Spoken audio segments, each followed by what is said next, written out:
and I am the Vice President at Mindsoft US, and it's my pleasure to welcome all the participants to the second in a series of Creating Value from Conception to Market using PatBase by Al Etheridge from Atlanta Patent Services.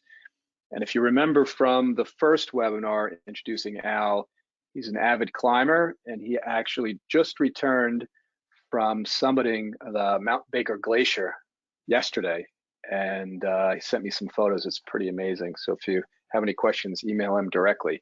Welcome back. So also during Al's first webinar, he shared his best practices and expertise when performing a patentability search. And today's webinar will be an extension of that first with a focus on an FTO or a freedom to operate search, with the assumption that that original patentability search was successful, the patent was granted, and now Al's client is ready to sell some product. So as you probably heard us earlier, as the first webinar, we had lots and lots of questions. So we've saved plenty of time at the end to answer as many questions as we're able. So during the webinar, just fire questions away and we'll get to them at the end, or if we can interrupt Al at certain periods of time to ask him some questions. So with that, it's all from me, and take it away, Al. Well, thanks a lot, Tim. Thanks for that very nice introduction. And surely if anybody wants to talk about climbing or mountaineering, I could definitely spend a lot of time talking about that too. But today, as Tim said, is the second in a series on design for patentability, creating value from conception to market with PatBase. The FTO search that Tim referenced, and as I'm sure you guys all know, is a different kind of search than a novelty search. It's very related.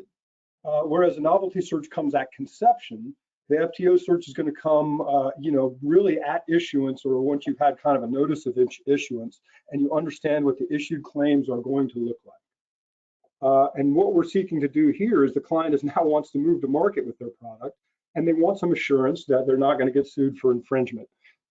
As you know, you can get a novel patent that is still not practicable because some inventive concepts of that patent may themselves still be under patent protection. So in the novelty search, if you recall, we had some disclosure that came from the client, and we broke that down into key inventive concepts, and we searched for those in the full text of claims or the full text of disclosures, as well as in anything in the wide world that we could find that might describe our invention. Pretty much anything is fair game here. But it really only provides a 102 or an obviousness or a novelty assurance that yes, this is patentable, it's novel, non-obvious. Well, now we're at the other end of that continuum, and we have a claims set that we want to practice in the world. We have to evaluate that claims set against other claims sets to make sure that we're not going to be infringing anybody when we move to practice. So ideally, we have, as Tim said, we're running off the heels of a prior novelty search, but that's not always the case. So this is just a slide talking about the general design for patentability paradigm that we're working with here. And as I mentioned before, we want to start considering the patentability concerns as early in the process as possible. So if you recall in the novelty search, again, we defined inventive concepts. We used custom user fields to provide checkboxes where we could highlight which filings in our search embodied which concepts. And then we could make an assessment of the novelty and obviousness of the invention at hand, given those results. Well, now here, we're only looking at claim language, active, in-force, patent claim language, not expired, not full text, not spec, but only claims. And another thing to keep in mind here is that the analysis, the legal analysis here is a lot more consequential. So the practitioner that you're working for, probably an attorney, they have a lot more skin in the game here. The client is a lot more interested here. They're really looking to move the market and start making money. So the attorney's analysis, it gets a lot more analysis here from the attorney, and the attorney has a lot more skin in the game with respect to the client. So that being said, the attorney is ultimately the one that's going to direct any kind of assessment or argument about patentability, or about freedom to operate here. So in my mind, it becomes really paramount to be able to organize, characterize, and catalog your information in such a way that you can readily access that information to meet the desires of the patent attorney. If they say, well, I think that we need to investigate this area more closely, or we need to mine down a little further on this technology field, you'll have sort of a beholden database of patents that speak to that, because we've been creating this from the get-go, from the novelty search here through the FTO search, and then next time we'll talk a little bit more about litigation. So again, the novelty search, recapping, understand and integrate the relevant information.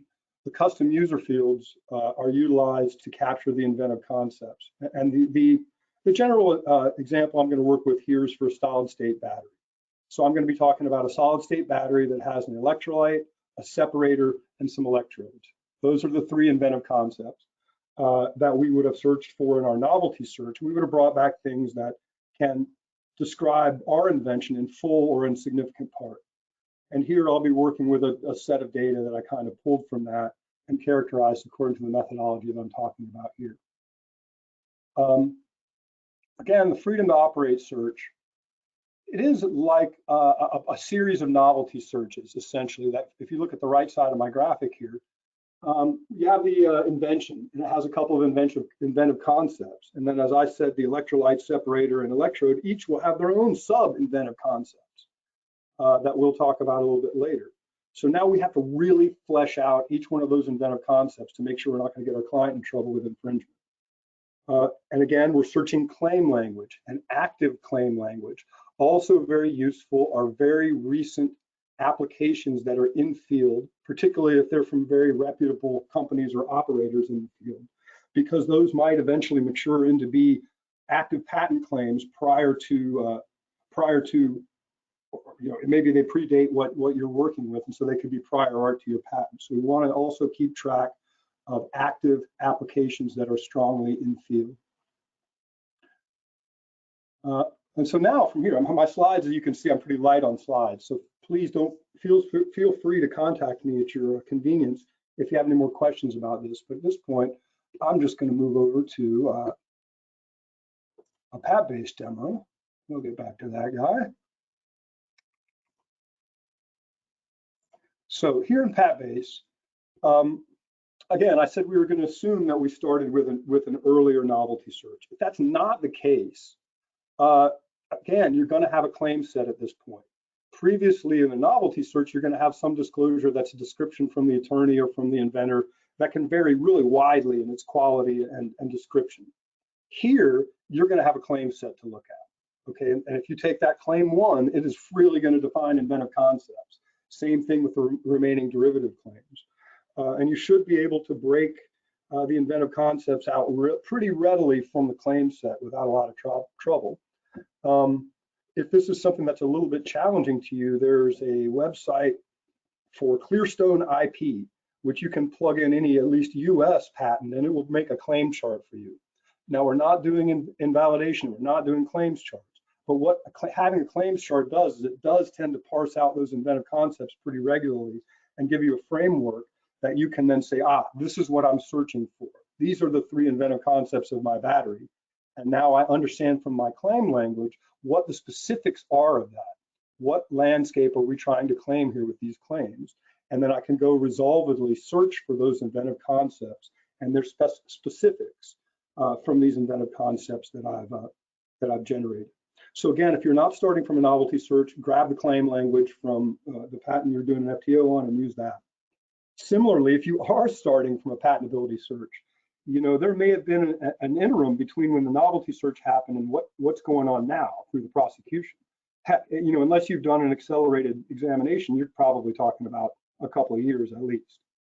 In that time, there's been examination, rejection, amendment of claims, and all of that. So what you searched in the beginning for the novelty search may not be exactly what you're looking for right now. So you do have to look back at the claim set that is being or going to be issued and make sure that your inventive concepts still match up there. Okay, so that all being said, say we've got our inventive concepts together from the invention that we did a novelty search on, or from this new invention that we're going to FTO. We've broken down the inventive concepts. As I said, it's a battery. I've got an electrode, a separator, and an electrolyte. So the first thing I want to do is I want to set up my custom user fields because we're about to rapidly generate a lot of search information that has a lot of interrelation between it, and a lot of questions from the client and attorneys are going to come out about specifics. So in order to be ready for that, we want to really categorize and characterize each of the search results that are relevant according to each of the inventive concepts from the original invention, as well as for each of the inventive concepts that fall under those original inventive concepts. You know, sounds a little complicated, and it is. You can easily get lost. So the first thing to do is to set up the structure that's going to handle all this stuff. So the first thing I do is I go to my saved folders. I set up my folder structure. You have to do this in the shared folder structure if you want to have subfolders. The private folders don't allow subfolders, so you have to do it in shared. And so what we're looking at right here is the demo batteries folder that I'm looking at. So this is the high-level folder that has 35 filings that would ostensibly be the most relevant results from the novelty search. Now, this is an outstanding starting point to jump off of here in terms of references, CPC classifications, keywords, and all that kind of good stuff. But because we're searching for subcontext or subconcepts here, and previously we were searching for the whole invention, these aren't going to be this. We're not just looking here. We need to expand this search and mine down into it. But surely it's going to provide a lot of a good starting point for that. So the first thing to do is create these subfolders under here for each of the inventive concepts that we're going to evaluate, so that when we do search up results, maybe one incorporates some of the electrolyte and some of the separator concepts and some subset of the sub-concepts there. We want to have a way to track all this. So if we were going to make a new folder, we might call it demo, we'll just call it electrolyte 2. We're going to make that a shared folder.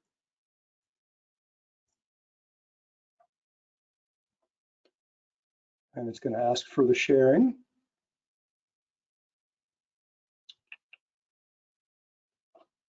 So we just do that. And then we've got to find, demo batteries. Demo electrolyte 2. So we're going to move and rename that. And all we got to do is attach it to the parent that we're using. So that's going to be the demo batteries. So we rename that folder and we get back to our saved folders. And there we have our extra folder. So we got electrolyte 2 there. Now, that being said, a second thing to do is we go to our folder that has our prior search results or some search results when you start generating them, or in the history. Let's see. So we came down, this is our original search results that would be from our novelty search. If we view this, are we viewing it? We see over here on the right, I've got these extra boxes here, which that's super useful. The way I got these here, this is, you want to create links to other folders, add shortcuts. So I added shortcuts for all these subfolders that I have. If I wanted to add electrolyte 2, I just click on that, and it's going to add another box up here, right there. And so what this does is it allows you to, as you're searching things, say, well, we know that this is a battery with an electrolyte and a separator and an electrode. But does it speak to the inventive concepts that we care about in which of those components? So now we can put them in a folder based upon these components for further evaluation. So setting up the ability to rapidly put results in subfolders is really useful for characterizing. So you notice you can also put one filing in more than one folder. So each of these folders is going to function like a beholden database around your technology of interest. And you can continue to populate that out and build that out. And as you're working with your client, attorney, or business, they will be able to hone this information for you. So you can kind of go through and say, hey, this is what I'm finding. And they're saying, well, I'm really worried about the porosity on the electrode size. That's our critical element, for example. We need to really make sure that we have mined down on that enabling technology. Well, you've created this database of, say, 100 filings that have some relevance. And now you can search in claims for these specifics pretty rapidly to flex to wherever your attorney needs to go so that they can formulate their best opinion and do their best work for their client. And in that, you're doing the best work for your client. Beyond that, the next thing to do is to set up the infamous custom user fields that I do enjoy so much. So to do that, we click on the menu button. You have to click, you can't pull it down. It's not under the dropdown. Go to settings, custom user fields. And so I've already canned these things. So we have our solid state battery custom user fields. This would have been what's from the high level initial novelty search. This is what we were looking for. This is their special sauce to get novelty and non-obviousness for a patent. Now, we've taken these 3 inventive concepts and we've broken them out here. We've broken them out, solid electrolyte, separator, and electrode, for what are the most important parts that are going to differentiate our battery from all the other batteries in the world. Because every battery's got a separator, an electrolyte, and electrodes. Many of them have porous electrodes and solid electrolytes. But our guys think we've got something novel, and they've got a crazy chemical formula and pore sizes and all kinds of other neat technical details that we can go in and look at to differentiate against. So for each of those concepts, we've broken them out. I just picked a few general concepts for each one. So for solid electrolyte, what it's made of, and this would really be like a chemical materials science chemical formula here. We're looking for a class of materials, maybe. Ionic conductivity, how many ions is it going to pass through at a given time? And energy density, how much can it store? Similar material concepts for separator and electrode. This is what we're going to be evaluating search results against and looking to bring back to our clients.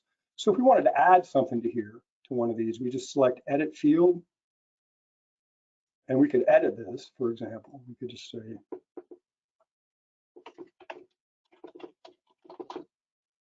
manufacturing, and we could add, I don't know, what do we want to add?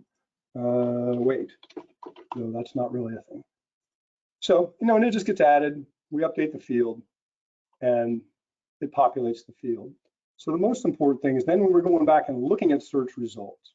So if we look at our search history, key aspects here. I didn't really break this out and widen the search a lot for the demo, but I just started with our search results from the novelty search. The first thing we're going to do is we're going to break out for our structures we've already set up. We're going to investigate each of the separate inventive concepts. And so I just structured some really simple and kind of light searches that illustrate how one might do that. So we're taking our search set, search 1, the demo batteries, but it can also be any other search results. And we're searching for claim language for specific things that speak to that inventive concept. And we want to have grant equals yes and alive equals yes. We really don't care too much about dead things. You could also add a term that's, say, the priority date has to be less than, say, 22 or 23 years old in the US, which allows for 20-year patent term plus any patent term adjustments. And throw out anything that's older than that, because it's not going to be able to be used against you. And so with these kind of controls, you really can really narrow down your search set pretty rapidly. Specifically, if you have a technical invention that has very strict technical components. More challenging are going to be things like social media, where there's a lot of ways to describe how you can talk to somebody on a computer. And there are a lot of IFE 101 or patentable subject matter issues in there. It can be more challenging in some realms than others. In these, the FTO search is going to be a bit more intensive, and the attorney is going to have to cover a lot of more ground, as are you. So the more organized one can be in categorizing and filing this data to answer the questions that are going to inevitably come up, the happier it's all going to be at the end of the day. Otherwise, you'll spend a lot of frustrated time searching for some reference that you saw, but don't know where it went. So that being said, we've structured all of our searches to investigate the inventive concepts that lie beneath the primary inventive concepts for our original invention. So if we go into each of these inventions, so we see again, we've got our different folders we can put them in depending upon what we've read, and I've already checked off some of these folders. We also, similarly, if we go to our custom user fields here, you see we've got each of these custom user fields that we can check. And this is where, the folder structure and these custom user fields are how you're going to most easily peel out the relevant references for each of the inventive concepts so that the attorney can assess them for FTO. And I want to backtrack just a second. I forgot something equally as important in the structure, which is the custom or the advanced highlighting. So each of the inventive concept is going to have its own relevant highlighting schemes. So this one is set up for the electrode, and the different inventive concepts here are described in the sub or in these other advanced highlighting sections. We're going to want to save all these. So we have 3 inventive concepts. We're going to have 3 highlighting schemes. So for example, we could load the demo separator.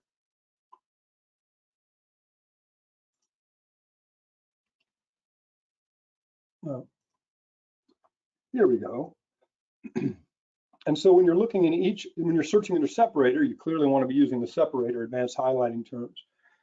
These get you through search results unbelievably fast if you take the care and time and effort to focus these things. There are a lot of filings to look at, and if you can get some good keywords and expand those appropriately, that'll move you really quickly. So as you can see, we've got the separator items in there now, and similarly, you'd build out ones for each of the inventive concepts. So when we're evaluating these, we then, I usually am going to look at full text here. I love the hit view. So looking at this, we can have some good idea of, I may be in the wrong place, but we have some overlap. And now we can go in here and start mining the text and looking for, hey, we've got a polymer electrolyte. Is that something that we're interested in? Well, we've got our custom user fields here, solid electrolyte, and in composition, we may know that our client really wants a polymer electrolyte. Or beyond that, they really want a specific kind of polymer electrolyte. And so the custom user fields would reflect that greater resolution than I'm showing here. But I trust that you all get the point on how to do that. So as we're moving through all these filings, we're looking at each filing, we're searching, we're searching in electrodes.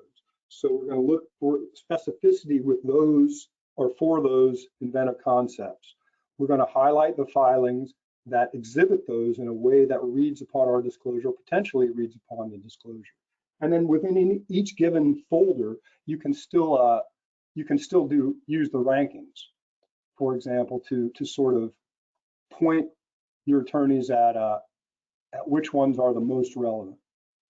So for example, if we came in here to electrodes, we're going to capture all the ones that I checked for electrodes.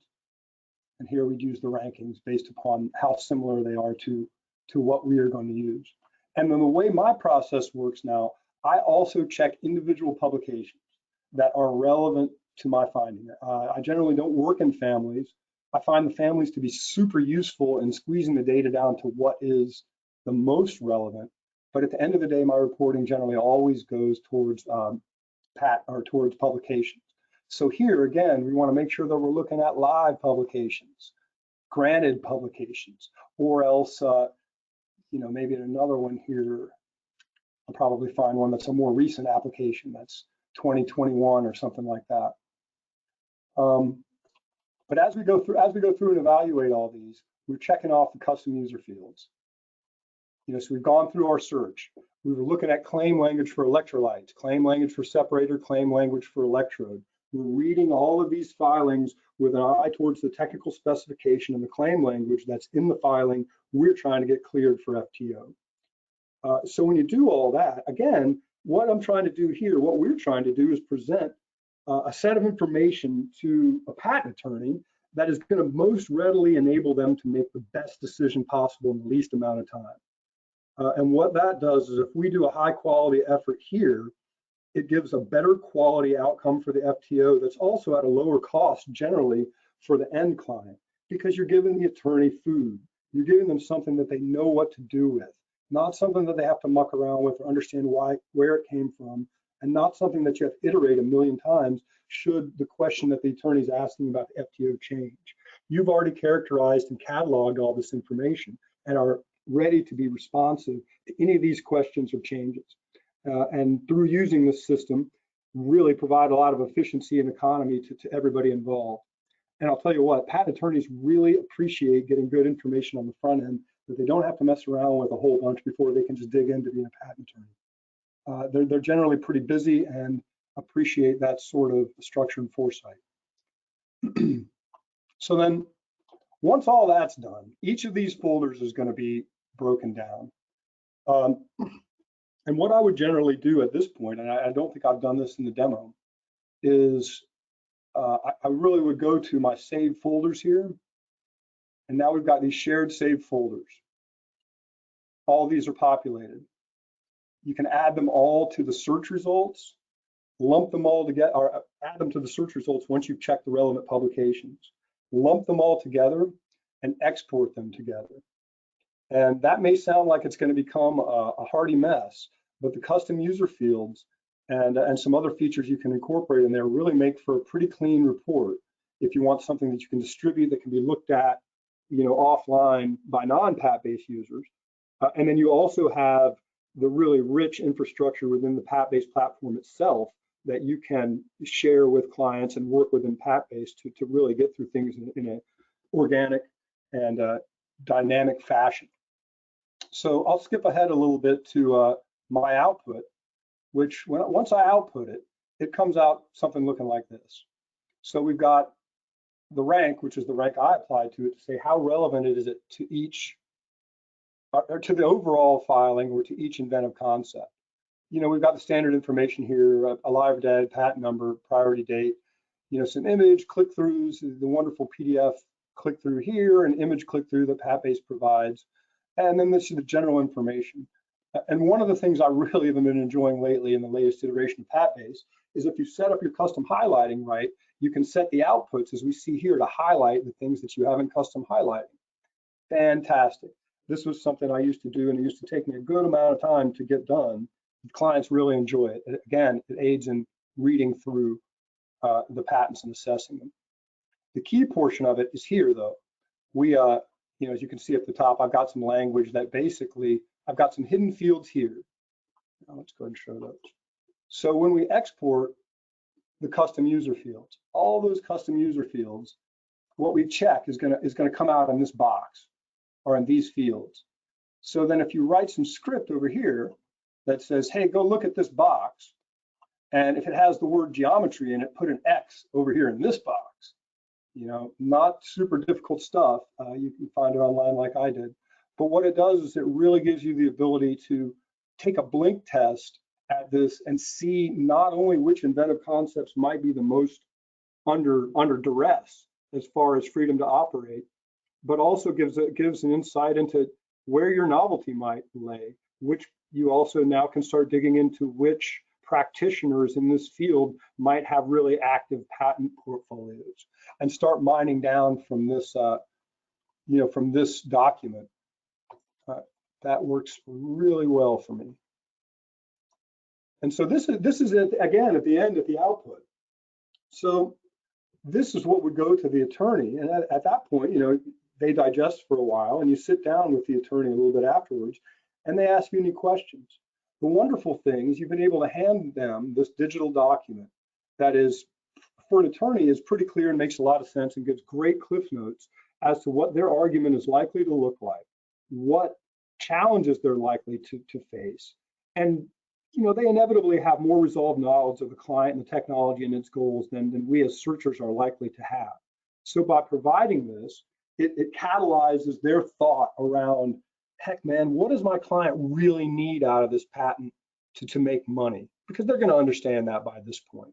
And so they will be able to ask very resolved and punchy questions around this that you'll be able to answer if you've done a good job of searching and organizing. And that makes for, just as I said before, that makes for the best possible outcome, I think.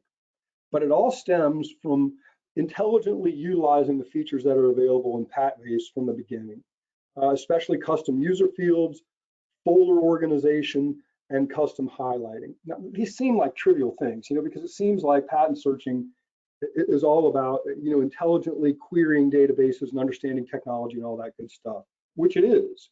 If you can't do that, you're not going to be very good at searching.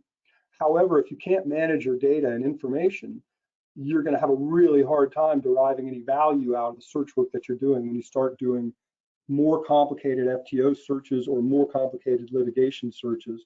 Again, when there are a lot of references at play and a lot of interrelated references. So as an example for me, I not long just got done doing this on an FTO on a product that had, I think, 10 discrete inventive concepts. So there were 10 sub searches under the original search, and each of those searches was highly related. And again, as you know, vernacular wanders. We're not technical experts in this field. Our job is to put the appropriate information on the plate of the attorneys and clients so that they can make expert analysis of it and then further point us in the right direction. And I feel this methodology and PatBase as a tool really readily enables me to do that. And I've been very happy doing it, and even happier with it since the last revision in PatBase. I mean, boy, the exports are really fast. The query builder is wonderful, and I think it's really made my experience better, and that for my clients as well. And so with all that being said, you guys are probably a bit tired of me running my mouth by now. So I'm going to wrap up my presentation and say the next one will be utilizing PatBase for litigation and invalidity searching, which again is an extension of the original novelty through FTO to here. So if you can manage that continuum and stick with your clients through that, boy, this is really going to make your process go fast and be high quality. But even if you're dropping in at inception at one of these points, you're just starting at litigation, not with a novelty, you can still structure a search in a certain way that allows you to create a beholden database for yourself around this technology or field of interest that you can rapidly access to answer any kind of client or attorney questions and bring them value extremely quickly and efficiently. So yeah, that's everything I have to say for today. I've sort of had my head down talking. Are there any questions that we have to answer here? Yes, thank you very much, Al. That was really informative. We do have some questions, and people can continue to send them through. So I have one here. How do you keep the inventive concepts and CUFs and the folders straight throughout the process? It's like there's lots of information there. There is lots. How do you manage it? I initially managed it by doing it poorly a few times and having to retract. So hopefully I'll save you guys any of that kind of hassle. But it really goes back to understanding, taking a piece of paper and deriving the inventive concepts as you understand them from the patent or from the client or from wherever first. Derive the inventive concepts. Look at what are the key aspects of those inventive concepts for your client. Write those down under, like a little tree diagram or something. And then create not only the folder structure that I described here, where we're gonna,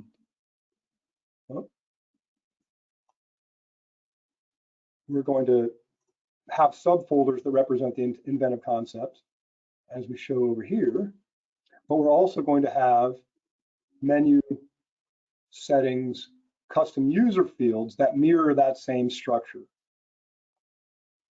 So we're going to have the original inventive concepts. Each one of those inventive concepts are here, and their sub-concepts are defined here. Further, when we're analyzing searches, we want to set up the links to easily put them in other folders, which are here. That again we do through the checkbox button, the blue folder button that's right here. But it's all about organization on the front end. If you try to do it after you get into it, you're going to tie yourself in a knot more than likely, or at least end up having to backtrack and reclassify a lot of stuff. And I don't know about you, but I really hate having to look at things more than once if I have to.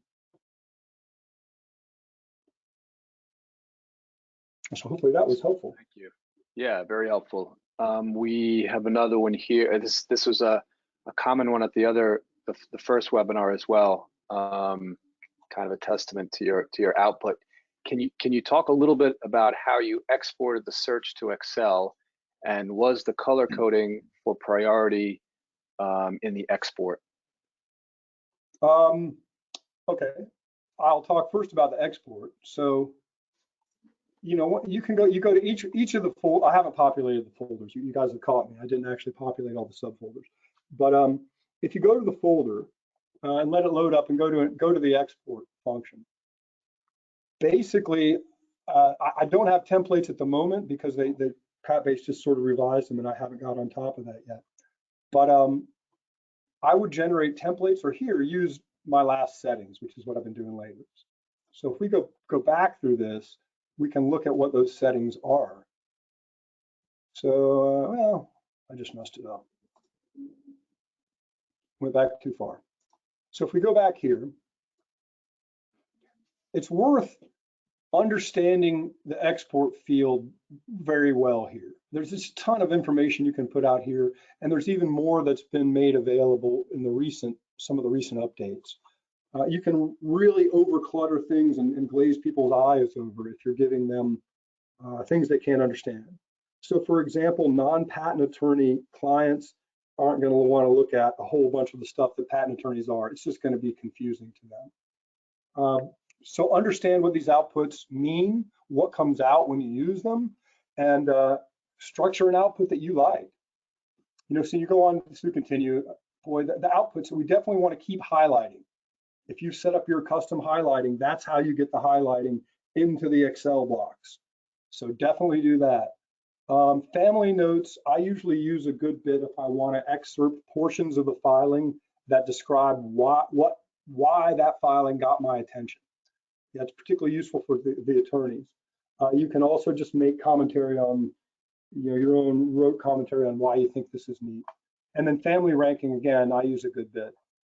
Again, all this stuff is pretty standard. Man, their output is now so fast, I don't even have to wait. I used to go and, you know, cook lunch or something. Now it just takes a couple of seconds.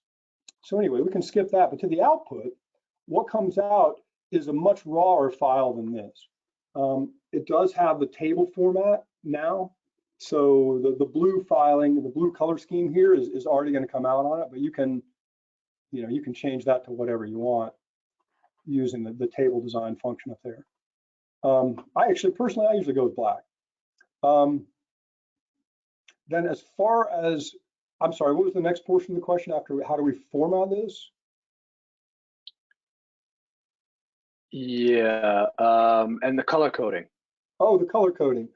You know, you guys, I'm going to show you some of my standard tricks here because this is not really super special sauce. This is literally a pretty easy Excel function. So for the rank, if you highlight the whole column and you go to home, conditional formatting, this is what it's all about. You can just do color scales. And so pick any of these color scales. So let's make it green. You want a 2-color scale for ranking. You can go the other way. You can go in there and define what other color scales you want if you have a color scheme or a brand identity you're trying to hew to.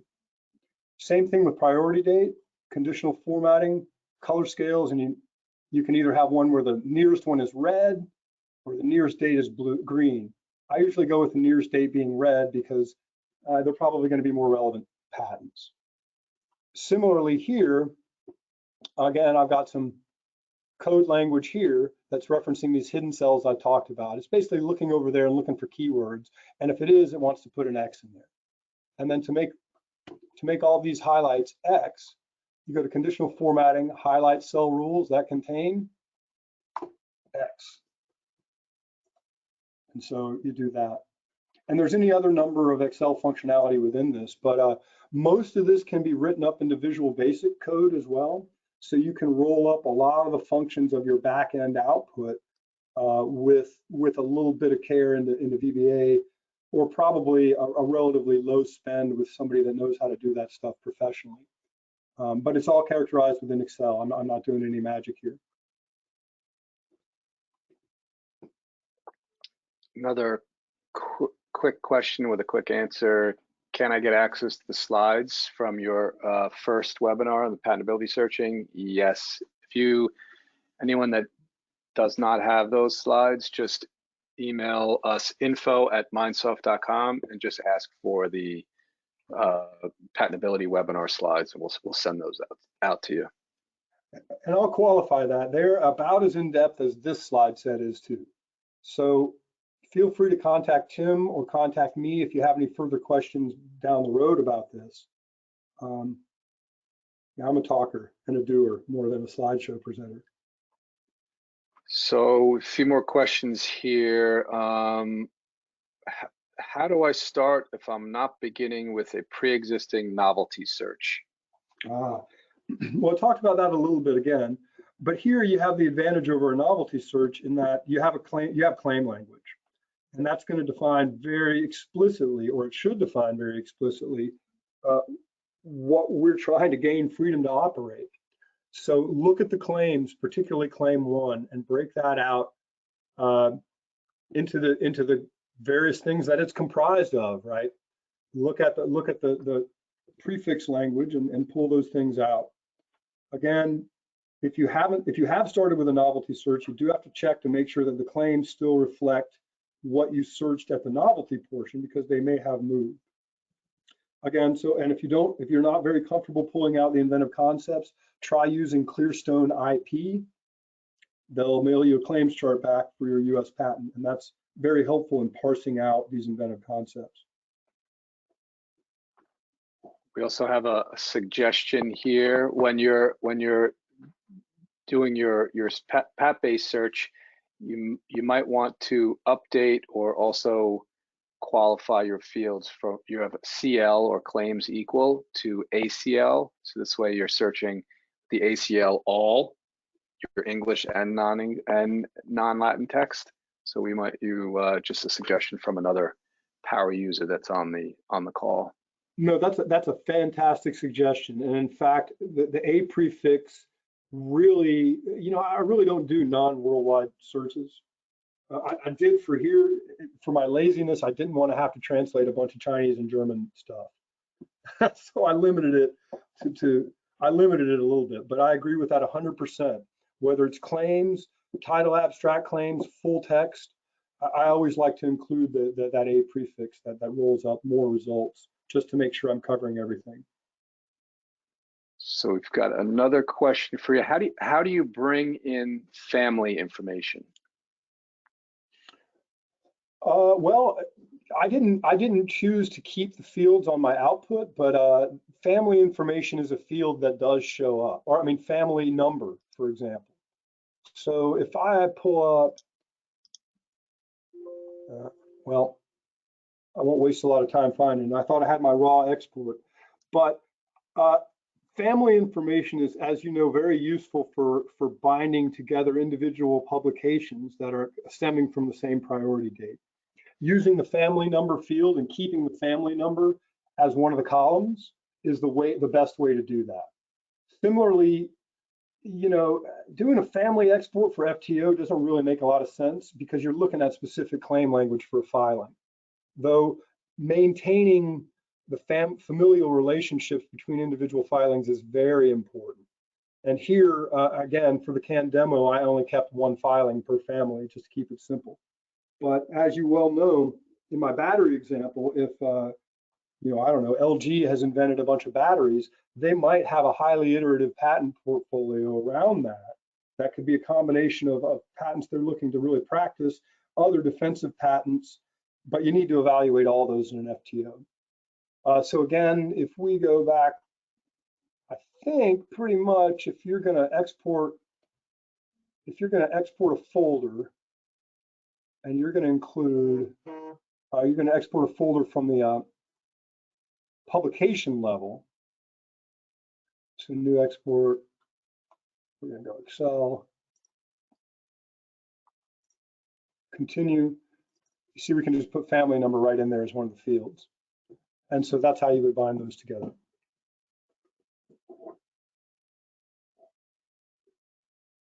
Excellent, thank you. We had a couple of people asking where can they email to request either the slides and recording from this webinar and the last one. If just info@mindsoft.com, we'll send you links out to both. Another question, why do an FTO search if you've already cleared 102 and 103? Uh, that's a good question that a lot of people struggle with a lot. You can get a patent, but not be free to practice that patent. And that sounds counterintuitive. And a simple example I like to work with is like a Reese's peanut butter cup. Say I invented a Reese's peanut butter cup and it's made out of chocolate and peanut butter, and nobody else had invented a chocolate and peanut butter snack before. So it's novel and nobody's, it's not obvious because nobody's put patent or chocolate and peanut butter together. So I get my patent happily for my Reese's peanut butter cup, and I've avoided 102 novelty rejections and 103 obviousness rejections. The problem becomes when you go to practice this patent, if there's somebody out there that has an active patent on chocolate or an active patent on peanut butter, you can't just go use their patented technology or item without their license or some other means.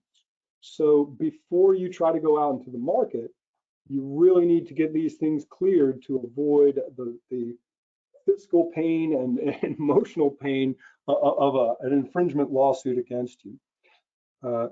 So yeah, it's requisite. You could step out into the world and get yourself into a whole boatload of trouble that you don't want if you fail to do an appropriate FTO before product launch.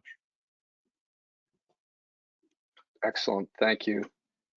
This question's from me actually. Why is this method better than kind of the standard industry practice? Why is it better? I think it codifies things. It gives you a hierarchical structure to work within that sort of mirrors the way that the attorneys are looking at this process. The organizational means works real. I find PAT-based to have a really strong way to organize my information. I imagine any searcher on this call can go out and generate a whole lot of relevant results that speak to the active claim language that's out there in the world about an invention that they're looking at. Being able to resolvedly find that information, being able to interpolate that information with other like things, like say an attorney drops a piece of information on you didn't know about this whole invention, or says, what happens if we combine inventive concept C with inventive concept A? Is there anything that does that?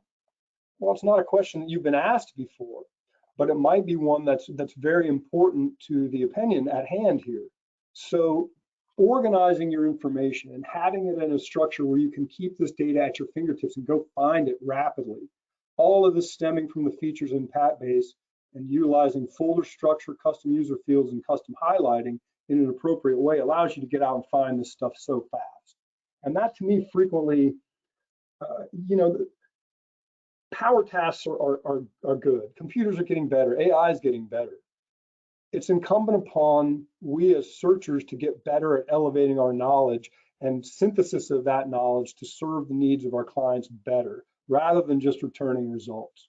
And what this does is it gives us an ability to do exactly that and to be responsive and to be a partner at the table for the attorney, working with them on the FTO, not just a button that they push to receive an output. And I firmly believe and utilize, as often as I can, this structure to keep both my novelty searches and my patentability searches in order. And it's amazing how many times attorneys come back to me and say, you remember that search we did a while ago about XYZ? I've got a different client with a different technology that's somewhat related to that. And one of the findings you had there made me think of it. Do you think you can pull something for me really quickly? And now, so for example, you have the ability in about 5 minutes, give them some super high level search that's not going to be really enough for them to form an opinion on. But boy, you've just done a fantastic job of your own business development and speaking to that attorney's immediate needs. Further, if you're going into a FTO or a lawsuit, man, these attorneys get pretty tight about that stuff, especially if it's a big client. And being able to have the organized information at your hands and lend that confidence to them by your expert use of that information and presentation of that information, it speaks to credibility, knowledge, efficiency, and intelligence in your field. Now, I guess you could do this in other ways. I haven't found any, but I found this, to me, it readily kind of fell out of PAT-based. The tool that was presented to me when I signed up for PAT-based, I looked in it and this is what I came out using, and I've been very happy with it, as have been my clients. Thank you. Thanks, Al. A few more questions. Somebody's having trouble making subfolders. Can you show how to do that step again, please? Yeah, sure. If subfolders cannot be made in private folders, first thing. So if we go to my saved folders, we go over here to shared folder, and we're going to make a new folder. That's search, isn't it?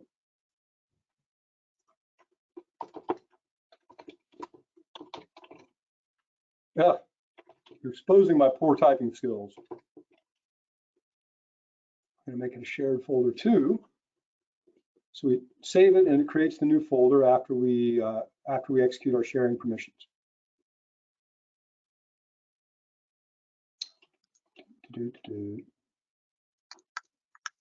So this is the new folder we just created. So if we go to move rename, we don't need to rename it. We just need to define the new parent. So again, we're doing the demo batteries here. So we define demo batteries as the new one. And then we ought to see that new folder move from its top position where it was to, slightly down under here. But again, if we're in private folders, we can rename the folder, but there's no chance, there's no subfolders there. So again, if we rename this, we can have a parent folder, but not so back in the private.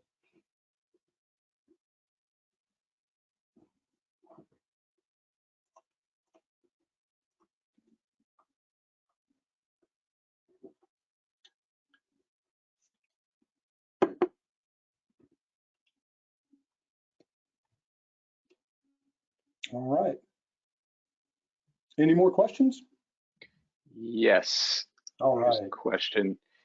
How many search queries do you form for FTO searches? Is it more than one per inventive concept? Oh yeah, I think it's going to have to be. I mean, it could be one, but honestly, that's just going to depend on what you're searching. If the claim set that you're looking for, say for example, I don't know, man, you went through a fast track examination with less than 20 claims and less than a year's pendency, and boy, it's a really tight claim set. These people know exactly what they want, and they already have their product ready. So they're not trying to write super broad claims. They have a lot of technical specs in there. So for the battery example I used, they've got a specific electrolyte material. They've got specific pore sizes and thicknesses and geometries, not ranges. If you do that, you can coalesce on results really quickly. But the broad majority of patents aren't seeking to do that. They're seeking to expand the coverage of their claim sets. So, and they've been successful at that at some level, right? But no patent is valid until it's litigated, unfortunately, really. So creating not only the core examples, like if I think about electrodes, I might think about those electrodes that characterize as much as possible specifically about my invention in the claim language. But then, there's differences in vernacular. There's differences in, that's a lot of the main thing is how people talk about things. Different verbiage, different lexicography throughout it all. And it's rare to be able to capture all of it in one search. And frankly, I wouldn't feel like, unless I had interrogated it from several different vectors search-wise, I don't know that I would feel really comfortable that I'd done a complete job in only one search. Now, that being said, we do know with resolution what we're looking for. So I wouldn't think it should take more than, I don't know, 5 searches or so, 5 searches with a reasonable amount of results that are focused properly to get you where you need to go for each inventive concept. But again, FTO searches are going to be a drastically heavier lift than our novelty search in general. Excellent. Thank you very much. We are nearing the end of this. It looks like I have another. Well, this last question looks like it's an easy answer. Somebody's asking if they can have a trial account for PatBase. Yes, of course. It's same place. If you just email info@mindsoft.com and ask for a trial account, we'll send you both the recording of this, and we'll get in touch with you to get you a trial account so you can mess around with this as well. We could walk you through it at any time. Oh, I want to put in another plug for Pat Base here. By the way, I don't even work for Pat Base. I just am a happy user. Um, if you have questions about it, my man Kevin Spar that I talk to all the time over there with incredibly convoluted and resolved questions always gets me back with good answers in a timely fashion. Whoever you talk to over there, in my experience, is going to be very helpful and useful in guiding you through how to get done what you wish to get done in Pat Base. So don't hesitate to use them. They are actually very good. Thanks, Al. Cool. So we are at the end here. I want to thank everybody for participating and your questions, and especially thank Al for walking us through it and sharing all of his secrets. And if you have any questions, you can obviously email us or get in touch directly with Al. And we thank you for your time. And we'll send out an email to everybody that was on here for the next webinar, which will probably be in two or so months. See how things are going at that point. All right. Thank you very much, everybody, and have a great long weekend. Thank you Bye-bye. all.